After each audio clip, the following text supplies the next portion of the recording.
देवी चंद्रघंटा ने तीसरे दिन जब महिषासुर का वध पूर्णतः नहीं हुआ था तो तीसरे दिन उन्होंने रूप चंद्रघंटा का धारण किया था। और वो रूप कुछ इस तरह वर्णित होता है कि उनके मुखमंडल पर चंद्रमा आकार का घंटा बना था, जिसे देख करके अच्छे अच्छे असुर भी भयावह हो जा रहे थे।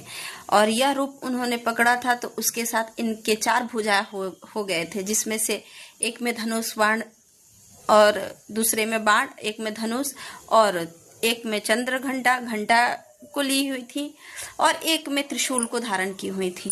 और उसी शूल के वजह से महिषासुर को मारी थी। जब उनका चामर के साथ युद्ध शुरू हुआ, भयंकर दैत्यों में एक विशेष चामर नाम का दैत्य था, वो भी तरह तरह का रूप बदल लेता और उसके साथ में लड़ता। वो मध भी रसपान किया हुआ रहता था, जिसके वजह से वो अपना विकराल रूप धर के माँ के शेर के साथ लड़ते रहता था। और माँ को हमेशा हर जगह पे वो अचंभित कर कर के भाग जाता था और खेल एक तरह से कर रहा था। वो सोचता था कि मेरे से बड़ा तो कोई हो ही नहीं सकता है, और रणभूमि में माँ को अपने खेल को प्रदर्शित कर रहा था, भयंकर वाली युद्ध कर रहा था।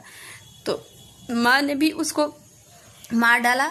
उसकी भयंकर स्थिति को देखकर दुलार करके अच्छे से उसको दिखाया कि हाँ, तुमसे भी भयंकर कोई हो सकता है। उन्होंने ऐसा प्रस्तुत किया। तब महिषासुर जो अपना रूप बदल के कभी हाथी के रूप में जब आ रहा था, भयंकर रूप धारण किया था, तब सिंह को पकड़ लिया था, क्योंकि सिंह बार बार जाके राक्षसों पर टूट पड़ता था।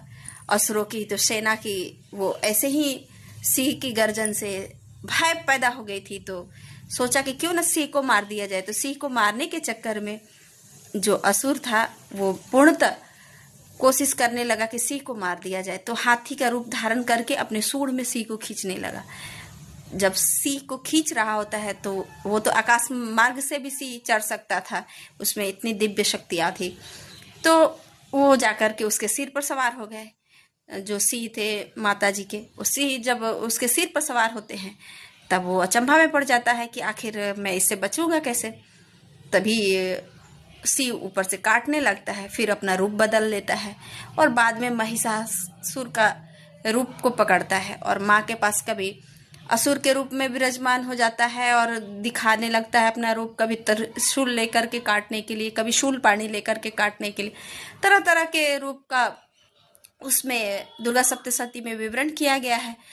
तो लास्ट में जब महिषासुर महिष का रूप धारण करता है तो बड़े बड़े चट्टान इत्यादि सब ला के फेंक देता है माँ के ऊपर। माँ अपने त्रिशूल से उस सारे को चूर्ण के बराबर कर देती हैं और लास्ट में उसको मारने में सफल हो जाती हैं। इस तरह माँ चंद्रघंटा पूर्णतः महिषासुर का वध करती हैं। तो इस तरह तीसरे अध्याय दुर्गा सप्तशती का समाप्त होता है। जय माता दी। राधे राधे।